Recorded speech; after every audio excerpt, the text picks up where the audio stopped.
Welcome to Harvest to Pour, the business of beverages, with your host, Matthew Shipp. This is the podcast for all of those who are involved in the agriculture all the way to the distribution of beverages. And now your host, Matthew Shipp. Hello and welcome to Harvest to Pour. I'm your host, Matthew Shipp, and today I am here with Demetrius Cain of Nobletons Distilling House. How you doing today? Pretty good. Good. Okay. So Demetrius just had a grand opening, and apparently it was a really good one because he's pretty much almost lost his voice. So we're going to power through here and ask him some questions before the rest of his voice gives out. So go ahead and let us know about Nobletons Distilling as how this came to be. I know you have a really storied history here. I'm sitting in his tasting room, and there's these murals that kind of denote his family's journey through the United States and how he ended up here. But before we get into that, again, let us know what inspired you, or what's inspired, I guess, throughout your families to keep this going, or how did it all start? Yeah, so you're kind of talking about the murals that are on the walls. So my family's journey started in 1824. So it goes back to 1824, where we the first family came to be. I was an estate distiller. So in 1824, we began paying taxes to the federal government as a farm tax based around the production of whiskey.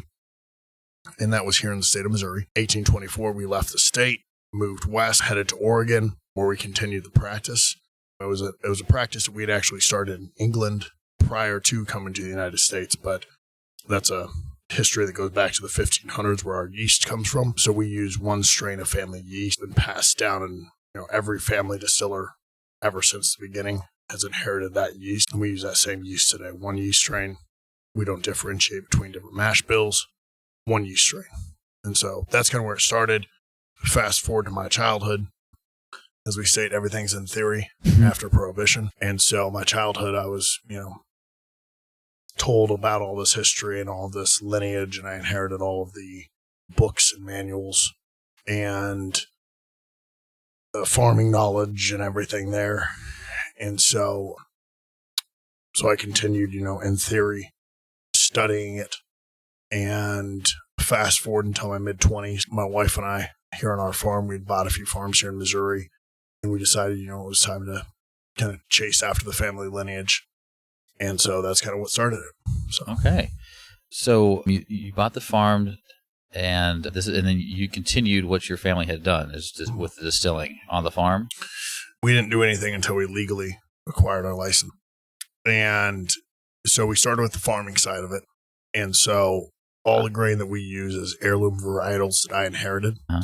So we use sweet corn, wheat, barley, and rye that are all family heirloom varietals. So my family's been using these grain species, for as long as my family's written history. Mm-hmm. The corn we know was added in sometime in the 15 to 1700s in that time, because that's when my family immigrated to the United States. And corn was not something that was prevalent in Scotland or England. So we know that that's when that came in. But beyond that, the rye, wheat, and barley, we've always utilized it for, farming and agriculture. So we still do the same today. So those grain species, the heirloom, they're non-GMO. We propagate, we manage, silo, store, grind, mill, everything from the moment it goes in the soil till it comes out, and then it becomes whiskey. And so we manage the entire process. That's wild. Very few. I don't think I've ever heard of anybody else who does all of it all in house that way. Once you got your license, as you say, to start creating your whiskey, what were some of the early challenges you had to overcome? Well, one of the biggest things is, as a young producer, the issue is, to source or not to source. Do you buy somebody else's juice, or do you make your own and just wait? And so we made the decision to make our own and wait, because, what's the point of inheriting nine generations of mash bills and all of the knowledge of 9 generations to just buy somebody else's stuff and tell a good story? Mm. And so we put up a lot of whiskey, and then we made rum. And so my family, the other side of my family, has a Cajun root from Louisiana. And so we still have a family farm in Louisiana. Mm-hmm. And the family farm in Louisiana, we grew all the sugar cane there. We made sugar cane. So have you ever had like a French West Indies agricole style rum? So it's made from sugarcane juice opposed to molasses. Okay. And so my family made a lot of that. And so we would fresh press the cane juice in Louisiana and then transport it up here under refrigeration and then begin the fermentation process here. Okay. And so how many years does it take to get that piece started? All right, so you pressed the sugarcane to create some rum? Yep. So we pressed it into sugarcane juice. Okay. Which is, for anybody that's kind of been in the health food industry or anything like that, you take, fruits and vegetables and stuff and you run them through a processor and it squeezes the juice and the liquid and the water, all that stuff out. And it essentially turns it into like a green, milky liquid. And it's very sweet. It's delicious to drink. And so we would ferment it into low wines, distill it, make rum out of it, age it. Some of it we would age and some of it we just drink straight, just as a clear rum. And so we did that because rum is an easier product to produce and sell young. And then 2 years, so while we were doing that, we were putting up lots of whiskey, knowing that that was the goal in the long run. But we knew we had to wait until our whiskey was finished. So fast forward 7 years, we're just heading into our 9th year of business. So 7 years in, so 2 years ago, we launched our first whiskey, Planter's Whiskey. And so in the meantime, before that was ready, we made rum, sold rum. And then just this year, we started pulling back from the rum. Okay. So we kind of ceased operations with rum production. We still bulk distill it for other people. But primarily, it's just whiskey for us. So that kind of the rum production helps you survive up to the point that you can start marketing your whiskey. Exactly. Okay. That's great planning. All right. Was there any other, besides getting all this planning and finally, releasing that whiskey, were there any challenges behind or unknowns that you had to deal with in the meantime? Well, I think anybody that's a small business owner, will never forget 20. We nearly threw in the towel. 2020 hit us like a ton of bricks, like it did many, many other people. Because, I think it was March 20th was the first day I got a call to return orders. Oh. And we had distributors trying to return product to us. And we were like, we can't afford to buy it back. You've already purchased it. And, we just didn't quite understand the scale of everything that would happen. So that was a huge hurdle to overcome. We had a buyout offer, nearly took it. Because there's some people in the industry that I've worked with for many years that kind of knew what we had been working on for many years. And so they came in and, offered to buy everything. And later they were bought out by even larger conglomerates. And so I was glad we didn't sell. But yeah, we nearly threw in the towel. And only because of my wife's stubbornness to not let me give up. We're here today because if it was me, I would have thrown in the towel in 2020. Oh, wow. My wife's she's like, you're not going to throw away your family lineage that fast. No, yeah. Well, it didn't help because we were offered, at the time we were offered a decent 6-figure, I guess 7, because we were offered about $8 million to buy out. Wow. And at the time, my wife and I sat down and I didn't tell her the dollar amount, but she's like, what would we do if you take this? Mm-hmm. And I said, well, if we quit, we'll live on a little bit of the money and then we'll save all the rest for when the non-compete runs out. Or do it again. And she was like, then hell no, I'm not doing this again. She was like, we're going to stay the course. So ended up working overnights for Amazon and little odd jobs, farming and distilling by day, working for any company to hire anybody at night. And did that just to, pay the mortgage and keep the lights on. Keep the lights on. Wow, that's amazing dedication to this. Yeah, you have 9 generations of just knowledge, just institutional knowledge on this. I mean, where do you start with all of that? And, just to bring your whiskey to what it is now. I mean, you have all this, I'm sure there was successes and failures within that 9 generations. How do you sort through it all? Well, so one of the benefits is that, I was trained, my grandfather trained me, and there's only ever been one family distiller at a time. And so there's successive knowledge where it's every distiller is tasked with keeping the same mash bills. So every single distiller has their own mash bill. I have my own mash bill that is different than every distiller before me, and it's my job to continue to produce all of theirs. And my grandfather had to assess my skill level and my knowledge base before he handed it over to me. When he gave it over to me, from that point forward, he never gave me advice. Oh. So from that point forward, I was the family distiller. He was just a helping hand. And so there was a very long period of apprenticeship. And then once he handed it over, he in essence became like, an employee of. And so he let me make mistakes, let me learn from them. Mm-hmm. And it forced me into owning those mistakes and learning from the process. Yeah. So it sort of created a consistency with your mash builds, but by letting you kind of go on your own and make your own mistakes, you're evolving that build and you're allowed to innovate. So you're just not saying consistency for consistency's sake. Correct. But you are maintaining the backbone of 9 generations of mash bills and building whiskey. And we also, one of the benefits that we have is that I've had the luxury of being able to try those original mash bills that were produced by the original producers. Oh, really? During their lifetime. And so that is an added component we feel incredibly honored to have, and that's not the case for most. No, definitely. That is a great story. That's very unique. So I want to get into kind of that harvest to pour journey that's the podcast is named after, and especially in your case, and you've already talked a lot about the harvest already, but I do want to dig into it more. Then I want to talk about how, you make your whiskey uniquely. There's so many crafts out here that do similar bourbons and whiskeys, but they're all uniquely theirs. They all are subtly different. I want to kind of get into how you are uniquely yours, and then get into the pour. What you pour for your clients. How do you let people know about who you are? What makes them come back? What is it more than whiskey that keeps them come back? So let's just step back here and go into the harvest. You talked about you grow all your own grain. Everything that is in your whiskey is grown off the land and grown by you.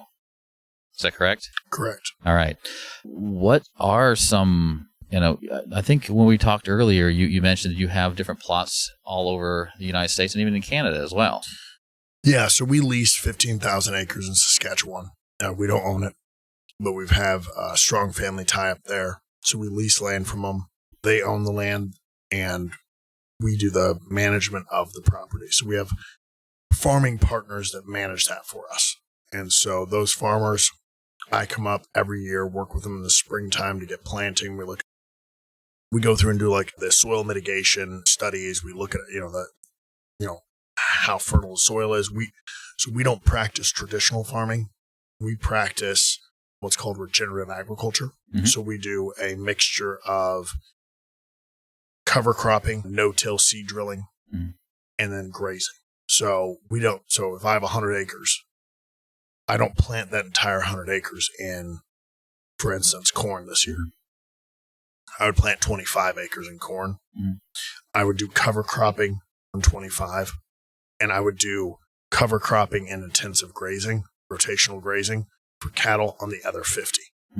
And so in the following year, I would then do 25 on a different plot, and I'd move the cattle and the cover cropping so that the soil has time to regenerate, that the cattle have the ability to eat the cover crop, also fertilizing the soil, and and it allows that topsoil to grow and develop. So instead of having really shallow water retention sections, layers within the soil, it allows so even in the midst of droughts like this past year, we had a major drought here in Missouri, and we still were producing 185 bushels of sweet corn, which is an heirloom sweet corn that my family's always grown.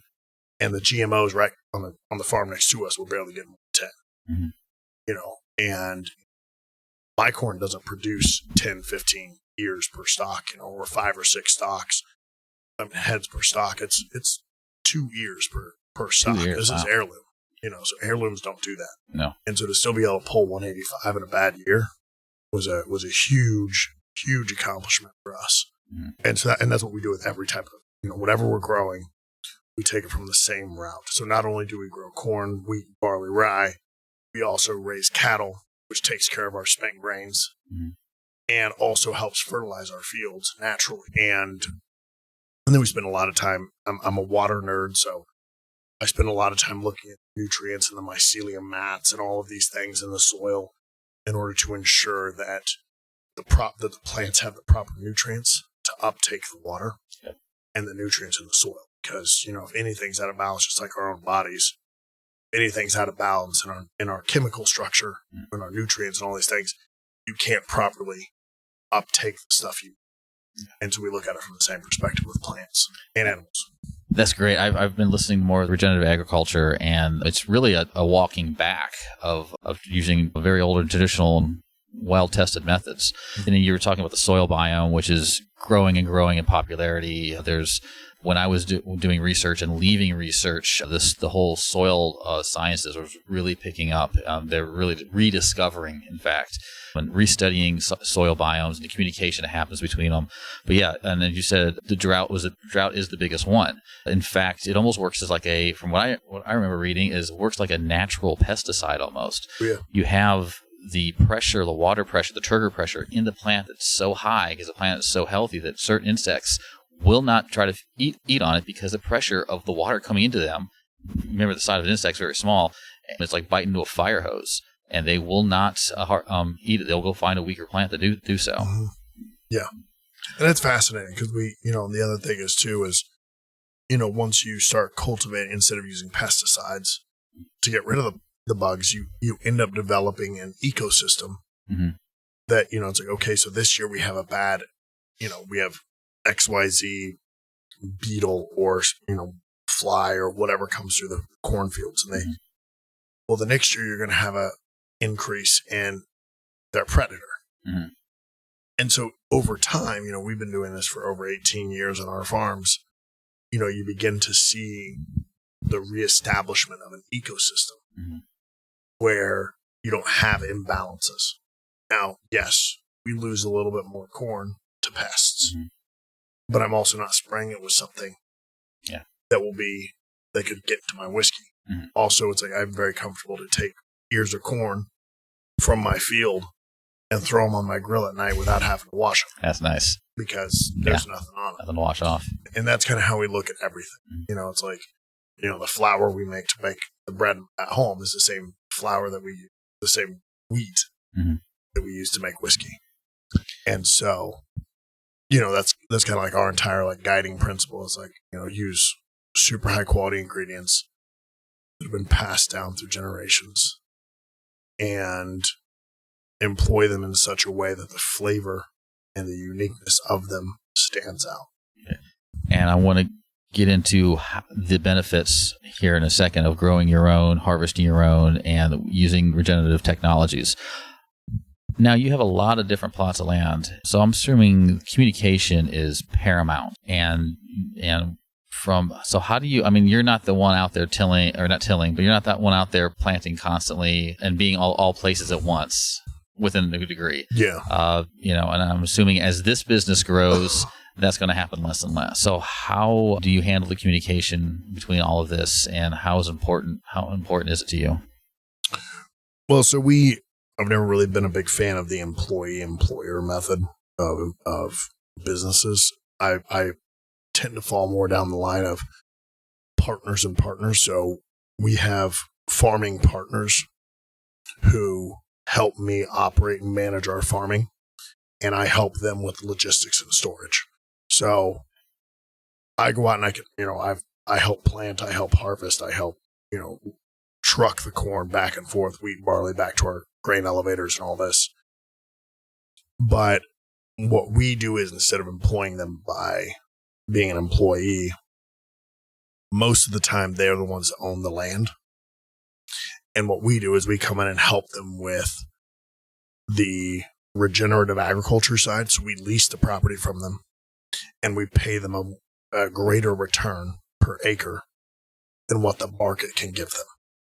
And so we buy their support by helping them become more successful as a farm. Because at the end of the day, my goal, apart from making whiskey and, providing a good living for my wife and all of our kids, my greatest mission is to save farms. I believe that we need more American small farmers. We don't need fewer American farmers and big corporations. We need more small farmers, because the more diverse that landscape is, the more unique solutions can be found when there's a problem. Because with agriculture, there isn't a one size fits all. A lot of times it's, you can grow really, really good things on this side of the hill this way, but on the other side of the valley, something else, it's a different way. Yeah. But knowing how that works by working on the land and seeing the land, like the solution shouldn't always be, let's spray it with chemicals, hit it with a whole bunch of fertilizer and see how it goes. Yeah. Because it's like, eventually those chemicals are going to wash off that hillside of the first rain. And then the people living downstream, now they get to deal with the side effects. Yeah. A lot of those chemicals are petroleum based. So that's another problem as well. All right. So my other question was, how does this growing your own grain, sourcing your own grain, by growing and controlling all of this, how does it affect your costs, your cost of production? Tremendously. Makes it a lot easier to manage. Does it? Because for us, it becomes, we are the beginning and the end. Right up until truck picks it up at the back door. That's the last, and some of the trucks that pull up and pick up our stuff here, we own. So sometimes we own the trucks that do our own. So it just depends. But it helps a lot because it keeps costs a lot lower. You have a lot less fingers in the pot, and it allows us more freedom to produce better quality products. Okay, now we're getting into the quality. Good. Great segue. Thank you. So how does, the grain and all the product you produce that you put into your whiskey, do you believe or do you know, how does that elevate? What does that change in your end product? So one of the big things that, one thing to just kind of step you back through history for a second is, if you look back through history, the adoption of genetically modified ingredient. A lot of people go down the route of, they're genetically modifying it to, and they're programming, there could all be all these conspiracies about it. The biggest thing that when you really break it down, there's not a single thing that hasn't been modified in some way by genetics. When I go out in the field as a farmer and I'm looking at the corn stalks that are better than others, I'm going to be selecting years of those to propagate in the future. Yep. So that right there is genetic modification through natural selection. Yes. I'm selecting it based upon my goal. Now, the benefit of using heirloom grains is that by utilizing heirloom grains, I'm not standing out there trying to look at it for disease resistance. I'm not always sitting out there looking at it for, pest control or drought resistance. I'm looking at the soil for my drought resistance. I'm looking at the plant for flavor. And so with utilizing those heirloom grains, I'm checking for how well did it grow? How well did it produce its, the seeds, the corn, the wheat, the barley, whatever. What is the sugar content? How quickly did it harvest and mature? But how does it taste? Because to me, taste is paramount. And that's how grain used to be grown. Yeah. You used to look at the taste, the quality of food. It's like if you take an heirloom tomato and you put it next to a store-bought tomato, that heirloom tomato might not look pretty, but there is nothing better than an heirloom tomato on a hot summer day. Like you give me a caprese salad, heirloom tomatoes, it's like, you can't beat that on a hot day. No. And that's kind of how I view it is. So for us, the quality comes through with very little, obviously it's a ton of effort on the farming and all this stuff, but it's like, we take all the effort on the front end so that when we get to the part of making the whiskey, it's very easy to make whiskey that has a unique flavor and a robust that you normally don't find because we're not using just the common grains. We're using ones that we've cultivated for 200 years. So you are literally in control of affecting how your whiskey tastes all the way from grain to port. where most people get a grain and whatever variety they have from the farmer. That is cool. It's that is usually really, cost-based. Yeah. And so a lot of people don't understand, like, fun little factoid is that modern bourbon is not what it was before Prohibition. 51% corn came after World War II because there was an over-excess of corn. Mm-hmm. And so the federal government legislated it in order to subsidize. I'm from the government. I'm here to help. Same with new oak barrels. Those were due to ammo crates, I believe. And it was because they had too many staves. So that's where the new 53-gallon, new charred oak 53-gallon barrel came from, I believe. And, somebody corrects me and they're like, nope, that's wrong. But what were they that before? Was after World War II because they were ammo crates for World War II. They came back. And then after World War II, they didn't have a use for all these staves they had. And so as the story goes, that's why they legislated new oak barrels. Interesting. And that's cool. Okay. And it might have been that it was like they just had too much wood, and then they were like, hey, let's make new barrels out of this, subsidize the whiskey industry, make it a law.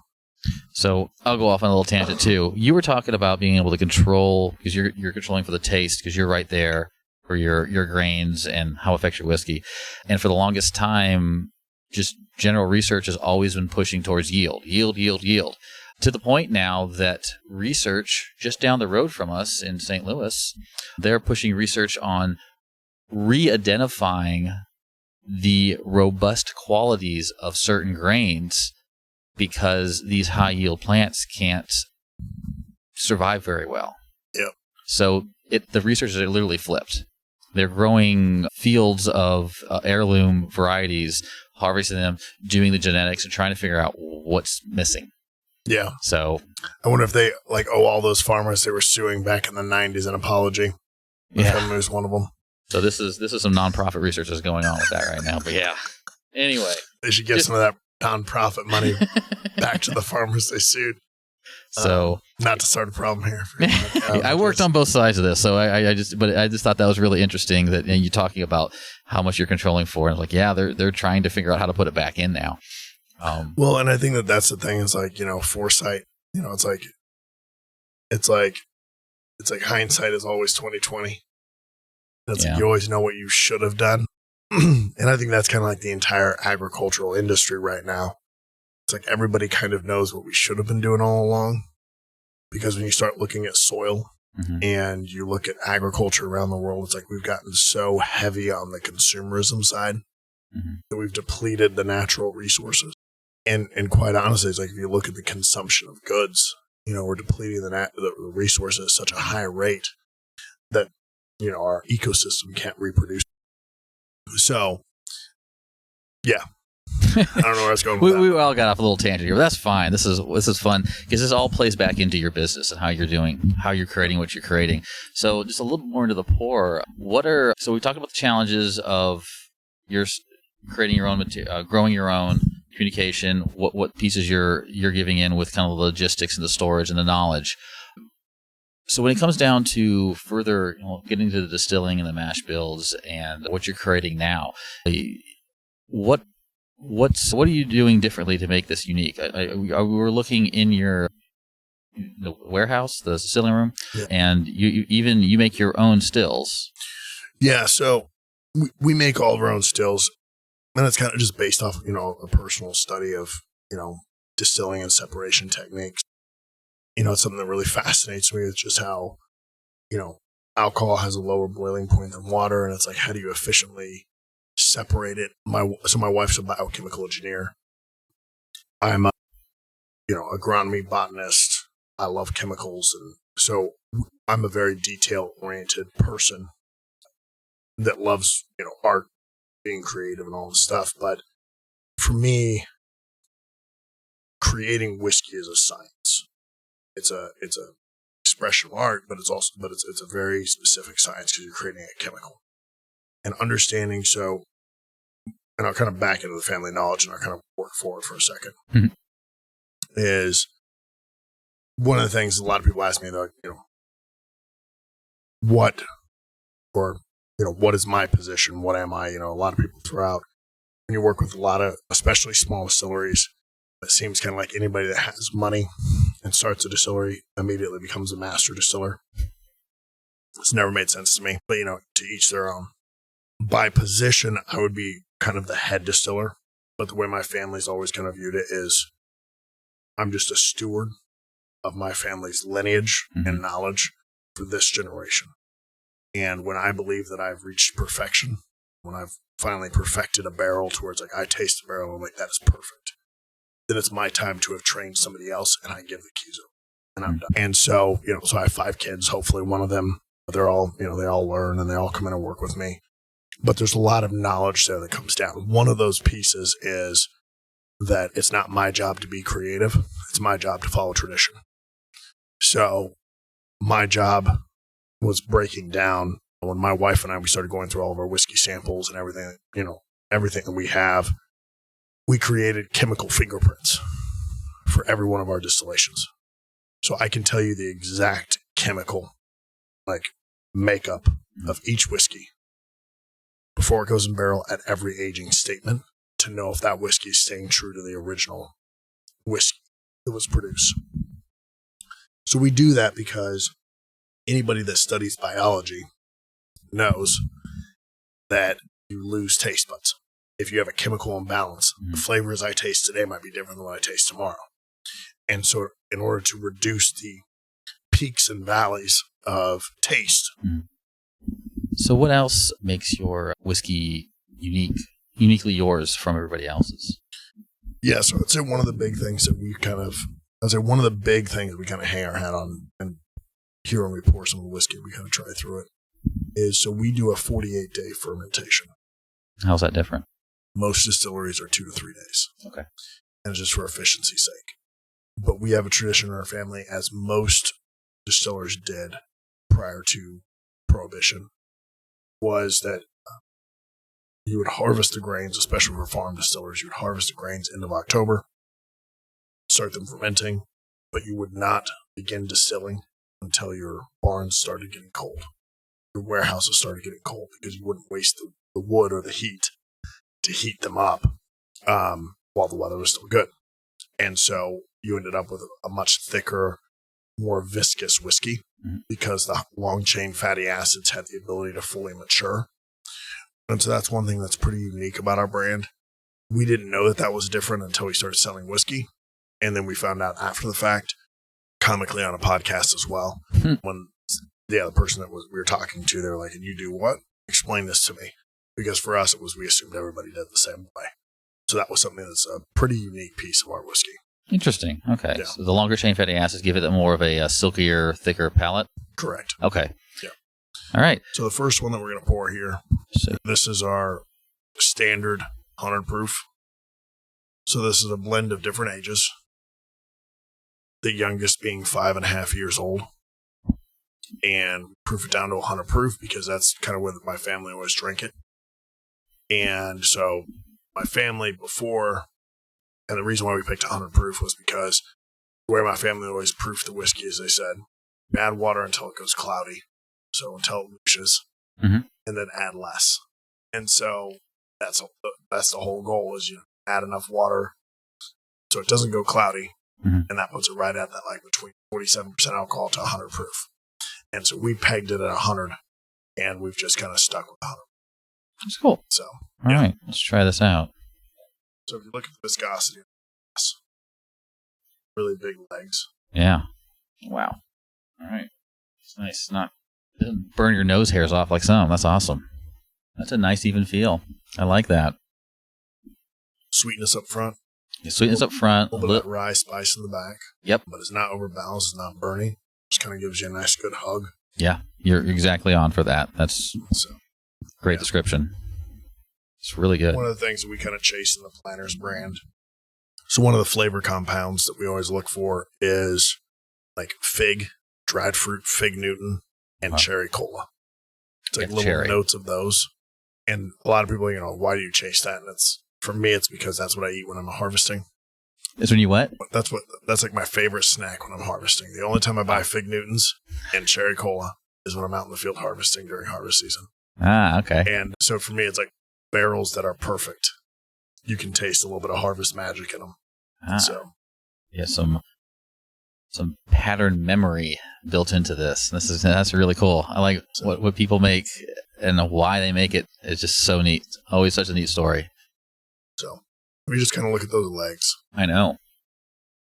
Wow. Jeez. That's moving nice and slow. Yeah. It's a very, very thick and wide whiskey. I like it. So as we're talking about the pour, what is it that you've got a stellar product here? No doubt. The beautiful story behind it. How do you let everybody know about it? Well, so we've been, for a long time, that was a big question. But I would say that we've been tremendously blessed by our community and by, kind of like our local family that have just embraced us wholeheartedly. And we're working on becoming better at social media and are working better on telling the stories. But we, and part of like what Nobleton stands for. So if you look at if you go to our website and you read our slogan that's on our sign behind our bar, clearly Nobletons isn't my last name. And a lot of people ask me for a long time, they say, why isn't it named, Cain's Distillery? And I said, well, 9 generations, the family's name has changed multiple times. It's not my distillery, it's multiple names. And my family has a tradition that when you get married, your best man gives you a toast. And it's a Scottish, Irish tradition. And that toast is framed on my wall, and that's like my family creed. And the finishing line that was given to me by my brother was, for the noble character of those we keep, salute. Very nice. And so that's where the finishing line for Nobletons is that it's for the noble character of those we keep. It's the people that, yes, we make whiskey, but it's not really me. The only reason we're here is because people decided to support us. Mm-hmm. And we continue to grow that support by making great whiskey and inviting more people into our family. And so we kind of approach whiskey from that. We approach the entire company from that perspective. That's like, the only reason we continue to be a business is because we continue to invite more people into our family. We continue to let them trust us to make good whiskey for them. Okay. And so I'd say that's been how we get the word out is a lot of word of mouth. And we're just overly blessed because of that, because it's nothing that I've done. I don't have a secret. Word of mouth, a little bit of social media, and very little. Great story though. So that's great. So what else do we have here as well? Speaking of pour, I just want to go on and. So this one is a very special one. So this one is, for people who can read between the lines, this is legally as old as the distillery. This was the first barrel that I ever distilled. This was made over open flame, distilled in very old stills that had been passed down for hundreds of years. And it was made over clay. Fire pit that held it was clay, made from handmade clay bricks. Came from the Ozarks in the 1820s. Wow. Clay bricks made. My family made in 1824. Wow, 1824. Okay. That's what this is. No. This is a whiskey that I make. But, it's a very, very special barrel. Part of our grand opening, bottled this up for all of our patrons. Yeah. Sweet. There's a little bit of raisin on the back, graham cracker. But the reason why you get the proof on that's 121. Ah, that's where it's from. But so that doesn't taste like 121 proof at all. That, and that's what I wasn't going to tell you ahead of time because, wow. If you tell people the proof, for us, one of the things that we say is our hallmark are those long chain fatty acids. That's affecting a lot. It's thick, it's viscous. Mm-hmm. If you even drink something from us, like one of our vodkas, same thing. Okay, it's a very thick and viscous feel, and so those 48 days make a huge difference. Mm-hmm. So, okay, this is great. Thank you. All right, so now we kind of moved through with our harvest to pour journey. If somebody wants to start and sort of follow in your example of what you're doing right now, but they don't have the 9 generations and the knowledge, but they do maybe one day want to start their own distillery. Yep. What advice do you have for them? So I'd say one of the biggest things is, it's nice having a long story and a lineage, but at the end of the day, it's like that lineage had to start somewhere. like 9 generations ago, even going back to the 1500s, like that person in my family, the first steward was the first guy. Yeah. And so one of the big things is, that we've even had to learn from the onset is 9 years ago, we started at a 275 square foot garden shed. Just because we had lineage didn't mean that we didn't have to struggle a ton, and we still struggle a ton to this day. Don't bite off more than you can chew. Don't take on debt that you don't need to. We've never taken on $1 of debt, and that's how we survived COVID. We didn't have debt. Okay. And so when I just had to turn the lights off more often and work overnight and, to survive, we didn't have the bank callings. Mm-hmm. And so, that's the advice I'd give anybody at any business is, set your goals, build up to those goals. Don't get ahead of yourself. Let your supporters grow with you, because it's a scary thing if you end up owing somebody $1 million. Yeah. Trying to figure out how to make up $20,000 or $30,000 a month to pay them back, because that's a lot of money. Yeah, it is. And so. Okay. All right. And do you have any kind of, right now, what is your, as far as maybe distribution or creating whiskey, what's your biggest open challenge? Yes, our biggest challenge is just growth. We're just moving into looking at more states for distribution. We have a very, very healthy and amazing following here locally. I say that, I would put St. Louis, Missouri whiskey drinkers against anybody's anywhere in the world. Some people talk about other states and how amazing it is there and, all this stuff. And I sit there and I go, I would put the people here in St. Louis, in Missouri, the support they give. I'm like, I would put that against any state. Like, I just absolutely, not being a true native. Mm-hmm. My wife's a native to the area. My family left. We happen to own a portion of the farm. My family left in the 1820s. But my family's not been native here for a long time. But my wife's family's been here forever. Okay. And so, but it's like that growth going beyond our borders mm-hmm. is a whole new approach. And we've got a lot of fans in other cities and other states now that travel. This past weekend we had our grand opening, and we had people flying in from Chicago, New York City, West Coast cities just for the grand opening. And mm-hmm. that was super amazing to see people. It's like, That's they awesome. Had our whiskey from friends and they were like, we're going to fly in for this. So it's still that growth thing. It's like, and since we don't have the, we will not source. We don't have that ability to grow beyond what we can produce. And age, for us, it's all about that aging cycle. So we're taking it in bite-sized chunks. Okay. That's great. So, so you're really looking to scale up to this, get this out, get more noses on. Okay. Yeah. And final kind of question I have, and so for some this is tough, and for some this is super easy. So with Nobletons and outside of Nobletons, what is your favorite beverage? So inside of Nobletons, I would say, if I'm drinking an alcoholic beverage, it's whiskey. Yeah. I love my whiskey. But if it's in the summertime, I'm probably drinking gin lemonades. Okay. Because we make good gin. But it's more of a, it's a good gin, but it's not quite everybody else's gin. That's a good one. But, it's like, for the most part, it's whiskey if it's alcoholic.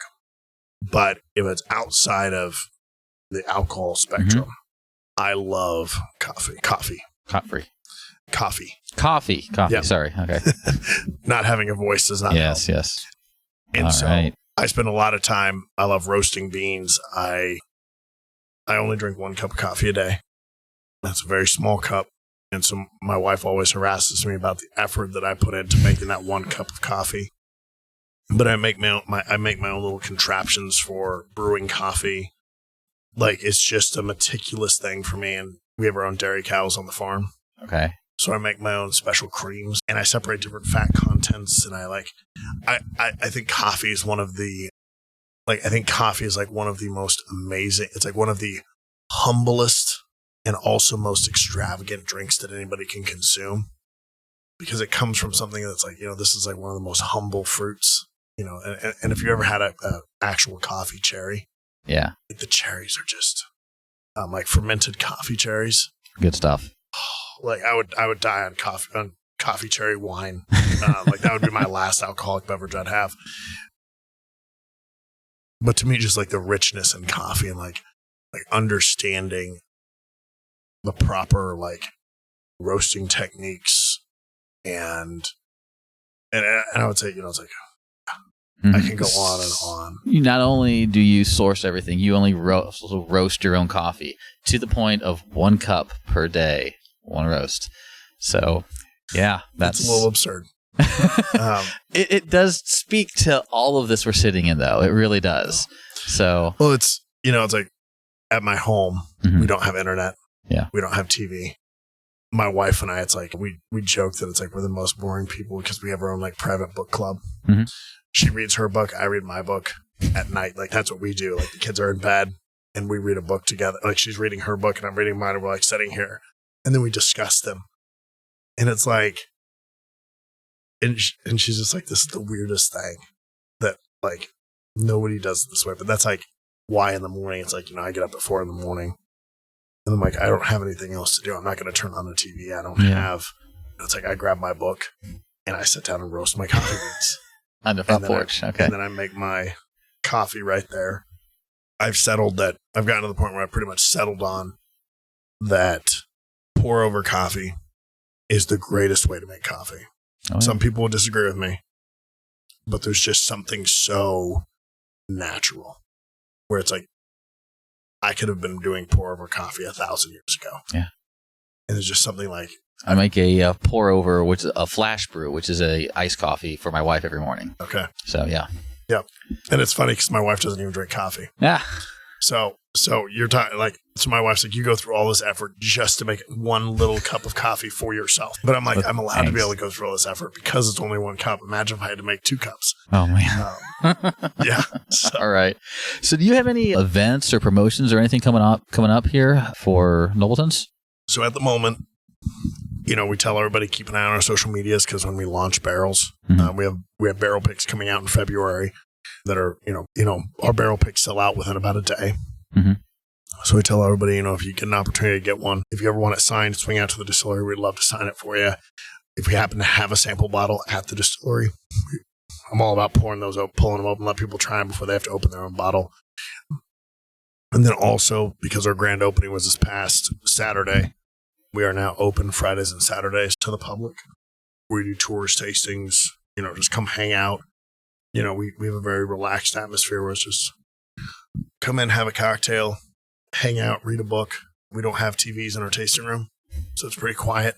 Depending on the day, it might be Johnny Cash or whatever other music I got going on. Yeah. All right. Yeah. Just looking around here, it's really a great place, really unique. Like you brought everything, home from where you were to here and really made it uniquely yours again. Yeah. Yeah. Yeah. That's what we were going for. We wanted to have a place where people really feel like they can get home, experience our whiskeys the way that we experience them.